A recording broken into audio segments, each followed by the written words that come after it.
देखो बेटा next theorem क्या है आपकी, यूनिटरी मैट्रिक्स। देखो बेटा अभी तक हमने कौन सी मैट्रिसेस करी थी, ऑर्थोगोनल करी थी ना।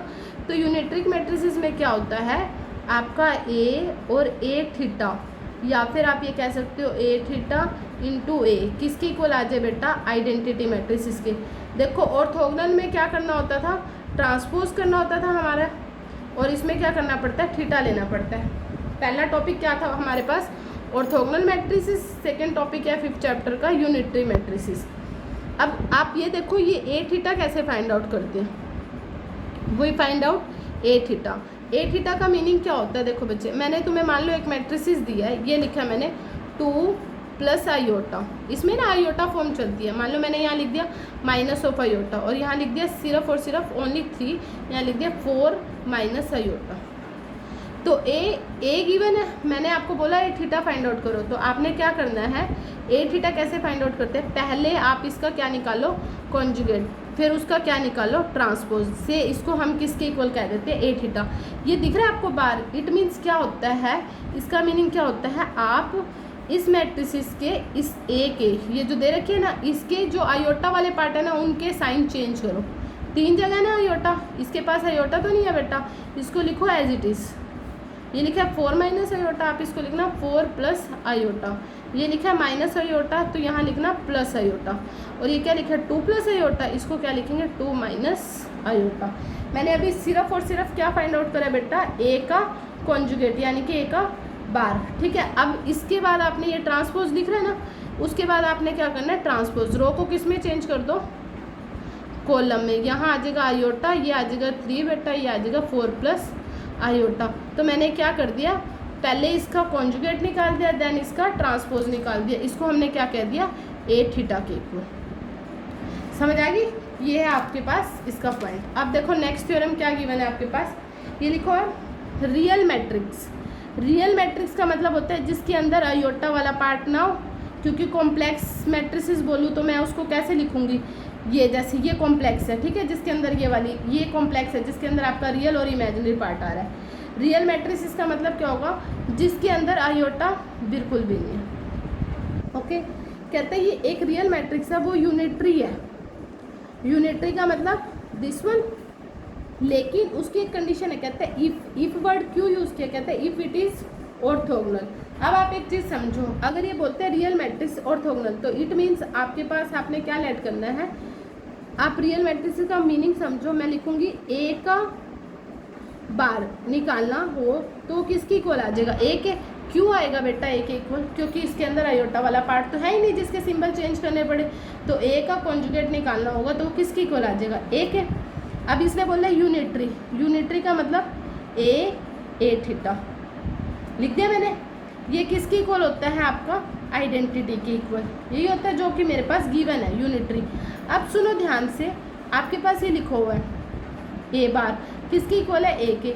अब मैंने आपको बोला इसकी ये इसको कैसे लिख सकते हो, मैंने अभी बताया ए थीटा कैसे फाइंड आउट करते हैं, ए का बार देन इसका कॉन्जुगेट। तो मैंने लिखा ए का बार देन इसका कॉन्जुगेट, ये मुझे मेरे पास गिवन था, मैंने ये लिख दिया।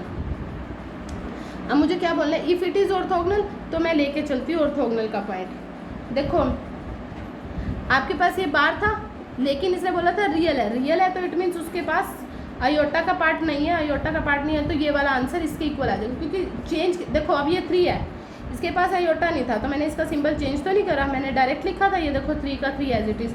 तो अब मेरे पास क्या आ जाएगा, ए एज इट इज़ बेटा, ए का बार यहाँ देखो किसके इक्वल है, ए का बार ए के इक्वल है, तो इसकी जगह मैंने पुट कर दिया ए। अब इसके ऊपर क्या है, ट्रांसपोज, ट्रांसपोज किसके इक्वल था, आइडेंटिटी। देखो मैं लेके क्या चली थी, यूनिटरी, और पोज किस पे गई मैं, ऑर्थोगोनल पे होगी ऑर्थोगोनल। लेकिन ऑर्थोगोनल पॉसिबल तभी होगी जब आपके पास रियल मैट्रिक्स होगी। अगर ये इमेजिनरी मैट्रिसेस होती या फिर आपके पास क्या लिख देते, कॉम्प्लेक्स मैट्रिक्स आयोटा वाले पार्ट आते तो साइन चेंज हो जाते, तो ये दोनों कभी भी आपस में क्या नहीं हो सकते, इक्वल नहीं हो सकते। समझ गए। अब नेक्स्ट थ्योरम देखो, नेक्स्ट में क्या गिवन है, ट्रांसपोज लेना है। किसका ट्रांसपोज करना है, यूनिट्रिक मैट्रिक्स का। आंसर कैसा आना चाहिए, यूनिट्रिक। सबसे पहले बच्चे आपको ये पता चाहिए यूनिट्रिक मैट्रिक्स क्या होती है। यूनिट्रिक क्या होती है, ए थीटा किसके इक्वल, आइडेंटिटी के, ये गिवन है। अब इसने इसका क्या बोल दिया, ट्रांसपोज। तो मैंने सीधी सी एक डेफिनेशन बोलूँगी, taking transpose on both side. I का ट्रांसपोज आई, अब ट्रांसपोज हमेशा कहाँ से खोलते हैं, पीछे से स्टार्ट करते हैं। ए थीटा इसका ट्रांसपोज, फिर ए का ट्रांसपोज। देखो बेटा अब इसने बोला ट्रांसपोज, ट्रांसपोज बोला है ना, तो आपने क्या करना है, ट्रांसपोज अंदर लिखो। देखो ये ट्रांसपोज अंदर ले जाओ और थीटा बाहर लिख दो, क्योंकि इस चीज़ से कभी कोई फ़र्क नहीं पड़ता कि मान लो मैंने बोला ए का ट्रांसपोज थीटा, फिर ये इसका मतलब आप क्या कर सकते हो, पहले इसका ट्रांसपोज कर दो, रो को कॉलम में चेंज कर दो और फिर उस पर थीटा फाइंड आउट कर दो। अब इसने बोला था ट्रांसपोज, देखो ट्रांसपोज, ये भी ट्रांसपोज, ठीक है। यूनिट्रिक मैट्रिक्स इज यूनिटरी, देखो आ गया। मैंने बोला ना ए इज यूनिटरी, ए का ट्रांसपोज ए का थीटा इज इक्वल टू आई। मैंने बोला ए इज यूनिटरी, आप कहोगे दिस। मैंने बोला बी इज यूनिटरी, तो आप कहोगे बी बी थीटा। मैंने बोला बी का ट्रांसपोज इज यूनिटरी, तो आप कहोगे बी का ट्रांसपोज, बी के ट्रांसपोज का थीटा इज इक्वल टू आई। तो ये मेरे पास प्रूव हो जाएगा, समझ गए। नेक्स्ट देखो क्या गिवन है, देखो क्या गिवन है। अब सेम वही प्रोसेस है, इसने बोला क्या इनवर्स, किसका इनवर्स करूं, यूनिट्रिक मैट्रिक्स का। क्या आना चाहिए, यूनिट्री। इनवर्स तो करना है लेकिन किसका करना है, यूनिट्रिक मैट्रिक्स का। पहले तुम लिखो यूनिट्री होता क्या है, किसके इक्वल, आइडेंटिटी के।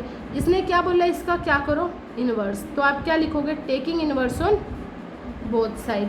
तो यहाँ लिखो ए थीटा का इनवर्स, यहाँ लिखो ए का इनवर्स इज इक्वल टू आई का इनवर्स। तो आई का इनवर्स किसके इक्वल हो जाएगा, आई के इक्वल हो जाएगा। अब मेरे पास ये आइडेंटिटी आ गई बेटा। अब तुम यहाँ पे क्या लिख सकते हो, देखो ये वाली वैल्यू क्या कर सकती हूँ मैंने बोला ए का इन्वर्स अंदर लिख दो और थीटा कहाँ लिख दो, बाहर लिख दो, और ये क्या आ जाएगा, ए का इन्वर्स किसके इक्वल आ जाएगा, आइडेंटिटी। ठीक है, देखो ए का इन्वर्स, ए का इन्वर्स, देखो ए का इन्वर्स इज यूनिटरी। तो आप लिखोगे क्या प्रूफ करना पड़ेगा आपको, ए के इन्वर्स का थीटा और क्या लिखना पड़ेगा, ए इन्वर्स इक्वल टू आई। ठीक है, हो गया प्रूफ से। अभी जो मैंने तुम्हें ऑर्थोगोनल मैट्रिक्स कराई थी ना, सेम एज इट इज़ यूनिट्रिक है। देखो इसने क्या बोला है, प्रोडक्ट, किसकी प्रोडक्ट करो, दो ऑर्थोगोनल, दो मैट्रिसेस लो, वो दोनों ऑर्थोगोनल। ऐसे यहाँ ना सेम ऑर्डर नहीं लिखा, उसमें क्या लिखा होता है, सेम ऑर्डर। तो ऑर्डर सेम ही रहेगा बेटा। क्या आना चाहिए आंसर, यूनिट्री। सबसे पहले एक मैट्रिसेस लो ए, क्या दो, इट्स ए यूनिट्री, गिवन है ए एंड बी, दो मैट्रिसेस है A and B are unitary matrices, लिख दिया। अब मैं बोलूँगी A theta A is equal to identity and B theta B is equal to identity. अब मैंने क्या किया बेटा, ए बी प्रोडक्ट करा, इसने बोला था प्रोडक्ट करो दो को, मैंने प्रोडक्ट कर दिया ए बी, फिर लिख दिया ए बी थीटा। किसकी इक्वल प्रूफ करना है मुझे, आइडेंटिटी के। तो मुझे ये चीज़ प्रूफ करनी है। देखो तुम यहाँ लिखो A B as it is, theta लिखा हो बेटा, थीटा पीछे से खोलना स्टार्ट करो। कैसे करेंगे, बी थीटा ए थीटा, सही है बेटा। अब देखो ब्रैकेट चेंज कर सकते हैं, यहाँ लिख दो बी थीटा और ये क्या आ जाएगा बेटा, यहाँ पर ए थीटा ब्रैकेट। ये पता है ना कैसे खोलते हैं बेटा, हमेशा लास्ट से स्टार्ट होता है, दिस वन कर दिया, ए एज इट इज़। अब देखो ये तो तुम्हें गिवन है, बी थीटा किसकी इक्वल है, आइडेंटिटी। ए को आई से करेंगे ए थीटा। मैंने तुम्हें बताया था आइडेंटिटी को किसी भी नंबर से मल्टीप्लाई करो सेम एज इट इज़ आता है। तो अब ए को आई से करेंगे क्या आ जाएगा, ए, और ये क्या है बेटा आपके पास, A theta equal to identity. A theta किसके इक्वल हो जाएगा, आई के। ये लो यहाँ ना लिख के यहाँ प्रूव कर देना, हैंस प्रूफ। देखो आप क्या लेके चले थे, लेफ्ट साइड लेके चले थे, प्रूव करना था आइडेंटिटी के इक्वल हो गया आइडेंटिटी। अगर यही क्वेश्चन ऑर्थोगोनल में आ जाता है तो यहाँ आप क्या लिख देते हो बेटा, ट्रांसपोज, है ना। अगर यही क्वेश्चन आपके पास यूनिटरी में आ जाता है तो आप क्या ले लेते हो, थीटा। समझ गए राज्य। इसमें क्या लिखा है, डिटर्मिनेंट, किसका डिटर्मिनेंट करना है, यूनिट्रिक मैट्रिसेस का। यूनिट्रिक मैट्रिसेस का अगर आपने डिटर्मिनेंट करना है, लेकिन ये बोलते हैं एब्सोल्यूट वैल्यू, यानी कि आपके पास वैल्यू क्या आनी चाहिए, +1। सबसे पहले आप क्या करो, यूनिट्रिक मैट्रिसेस लिखो। यूनिट्रिक क्या होती है, ए थीटा इज इक्वल टू किसके, आई। इसने क्या बोला, डिटर्मिनेंट लेना है बेटा इसका। डिटर्मिनेंट का मतलब A theta A, taking determinant on both side. I का डिटर्मिनेंट किसके इक्वल होता है 1 के। अब मैंने आपको ये भी बताया हो कि हम इसको क्या लिख सकते हैं, अलग अलग लिख सकते हैं, लिख दिया, ठीक है। अब देखो ए थीटा किसके इक्वल होता है, ए थीटा का मीनिंग क्या होता है बेटा, ए का कॉन्जुगेट उसका ट्रांसपोज, यही होता है। आप इसको ऐसे भी लिख सकते हो, ए बार फिर इसका कॉन्जुगेट, सही है।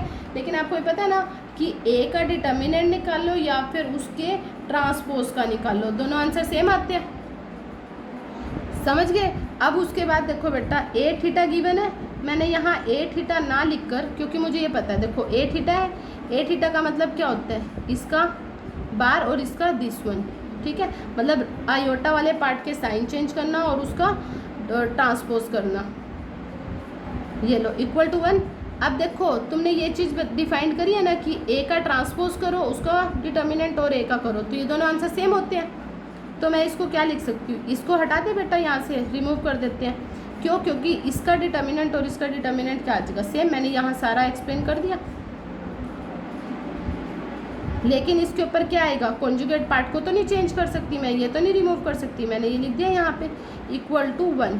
अब देखो तुम यहाँ लिखो, सिंस जो डिटर्मिनेंट फाइंड आउट करना है आपने, यहाँ एक लाइन लिखना, सिंस क्या फाइंड आउट कर रहे हो, डिटर्मिनेंट किसका बेटा, ऑफ किसका राज्य, ए के कॉन्जुगेट पार्ट का, इज अ कॉन्जुगेट, वो कैसा आएगा आपका, कॉन्जुगेट वैल्यू आएगी ऑफ डिटर्मिनेंट ऑफ ए।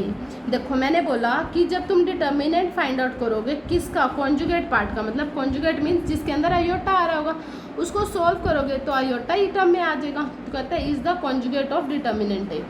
तो मैंने ये दोनों लिखा यहाँ पे। लेकिन जो मुझे गिवन था, मुझे क्या गिवन था, आपको क्या फॉलो करना है कि मॉडुलस फाइंड आउट करना है। किसका फाइंड आउट करोगे, अब आप यहाँ लिखो इट फॉलोज, क्या गिवन है आपके पास, मॉडुलस, किसका मॉडुलस फाइंड आउट करना है, of determinant unitary matrix of A is unitary. तो इट मीन्स मेरे पास क्या आ जाएगा, ये तो पार्ट अलग हो जाएगा, तो मैं क्या लिखूंगी, एब्सोल्यूट वैल्यू, जो इसके डिटर्मिनेंट की वैल्यू आएगी वो एब्सोल्यूट क्या आ जाएगी 1। आपने क्या लिखना है, it follows that determinant of unitary matrix किसका, ए का इज यूनिट्री, क्योंकि बेटा ये वाला आपका पार्ट कौन सा हो जाएगा, इट्स ए कॉन्जुगेट पार्ट, समझ गए। अब कॉन्जुगेट पार्ट को मैंने यहाँ से डिफाइन किया। तो बच्चे क्वेश्चन में क्या गिवन है आपके पास, कैरेक्टरिस्टिक्स, ये रहा सॉरी, देखो क्या गिवन है, कैरेक्टरिस्टिक्स रूट फाइंड आउट करने हैं किसके बेटा, यूनिट्रिक मैट्रिक्स के क्या होने चाहिए, यूनिट मॉडुलस। देखो सबसे पहले मेरे पास पॉइंट क्या है, कैरेक्टरिस्टिक्स रूट की भी डेफिनेशन पता होनी चाहिए आपको क्या होती है, ये हम 3rd चैप्टर में पढ़ेंगे अलजेब्रा में।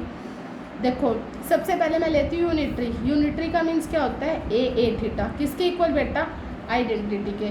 अब आप यहाँ लिखो कैरेक्टरिस्टिक्स रूट बोला ना, इसमें लैम्डा फाइंड आउट करते हैं, तो हम लेट करेंगे कि लैम्डा क्या है हमारा, कैरेक्टरिस्टिक्स रूट है, ठीक है, कैरेक्टरिस्टिक रूट है CR किसका बेटा, एंड आपके पास कोई भी वैल्यू लो आप, x y z कुछ भी ले लो, एंड x मैंने ले लिया यहाँ पे कोरस्पोंडिंग आपके कैरेक्टरिस्टिक्स वेक्टर है, ठीक है, कोरस्पोंडिंग कैरेक्टरिस्टिक्स वेक्टर किसके, ऑफ ए के। अब मैं तुम्हें ना इसकी डेफिनेशन देती हूँ कैरेक्टरिस्टिक्स रूट क्या होता है बेटा। देखो पहला पॉइंट लेते हैं हम, ax is equal to lambda x, lambda कोई भी वैल्यू फाइंड आउट आ जाती है, ठीक है। उसके बाद मैंने इसका क्या लेना है, theta, taking theta on both side. अब यहाँ से ध्यान से समझना, अगर मैं इसको ओपन करूँगी कैसे करूँगी, एक्स थीटा ए थीटा, ठीक है। लेकिन लैम्डा ना एक वैल्यू है, लैम्डा का मतलब आपके पास 2 आ जाए, लैम्डा का मीनिंग 2 प्लस आयोटा आ जाए या खाली आयोटा आ जाए, कुछ भी आ सकता है, लैम्डा कोई भी एक वैल्यू फाइंड आउट आती है, ठीक है। तो लैम्डा की जगह मैंने यहाँ लिख दिया लैम्डा का बार, ठीक है, क्योंकि इसका मतलब क्या है, थीटा है इसका मीनिंग, है ना। अब एक बात बताओ, इसका थीटा निकालना पड़ जाए, थीटा का मतलब क्या होता है, इसका कॉन्जुगेट और इसका ट्रांसपोज, 2 का ट्रांसपोज 2 ही आएगा, और इसका कॉन्जुगेट रियल पार्ट है तो नहीं निकालेंगे। लेकिन अगर मुझे इसका निकालना पड़ जाए तो मैं इसका क्या लिख सकती हूँ, 2 माइनस आयोटा, थीटा निकालना, और इसका अगर थीटा निकालना तो सिर्फ और सिर्फ क्या आएगा, माइनस आयोटा। थीटा क्यों निकाल बेटा, ट्रांसपोज तो निकल नहीं सकता, सिंगल नंबर है, तो यहाँ लिख दिया मैंने this one and this one. इसको आगे पीछे लिखने की जरूरत ही नहीं है, क्यों नहीं है, क्योंकि अगर मैं आपको बोलूँ एक मैट्रिक्स को 2 से मल्टीप्लाई करना है तो आगे पीछे 2 तो न्यूमेरिकल नंबर है, आगे लिखोगे ना, कभी आपने ऐसे लिखा है मैट्रिसेस 2 इंटू ए इंटू 2, ऐसे तो नहीं लिखते। आप क्या लिखते हो, एक मैट्रिसेस को किससे मल्टीप्लाई करना है, 2 से। समझ गए। अब इन दोनों की मल्टीप्लाई कर दो, इसको फर्स्ट लेट कर लो और इसको क्या लेट कर लो, सेकंड। तो क्या आएगी बेटा, एक्स थीटा ए थीटा, लेफ्ट की लेफ्ट में ए और यहाँ क्या आ जाएगा एक्स, इधर क्या आएगा बेटा लैम्डा बार दिस वन, और ये लैम्डा मैं इकट्ठा ही लिख देती हूँ, क्यों, क्योंकि ये दोनों ही न्यूमेरिक नंबर आएंगे। समझ गए। और ये क्या है एक्स थीटा, पहले ये लिख दिया और देन इसको लिख दिया। अब ध्यान से समझो, x theta this one, A theta, ये क्या आपके पास ए, इसको एक ब्रैकेट में ले लो इंटू एक्स, अब ये आ जाएगा लैम्डा बार लैम्डा, और ये क्या आ जाएगा एक्स थीटा एक्स। आ गया बेटा। अब देखो ये क्या गिवन था, आइडेंटिटी के इक्वल, इसको लिख दो आइडेंटिटी के, एक्स थीटा आई इंटू एक्स, ये आ जाएगा lambda bar lambda x theta x. अब एक बात देखो, मैंने तुम्हें बताया था ना आइडेंटिटी से किसी को भी मल्टीप्लाई करो सेम वही आ जाता है, एक्स थीटा एक्स आ गया बेटा। ये देखो ये भी सेम है, इक्वल का साइन है, इधर आके किसका हो जाएगा माइनस का। मैंने लिखा lambda bar lambda x theta x equal to, अब किसके हो जाएगा 0, इसके आगे कुछ भी नहीं है, इट मीन्स 1।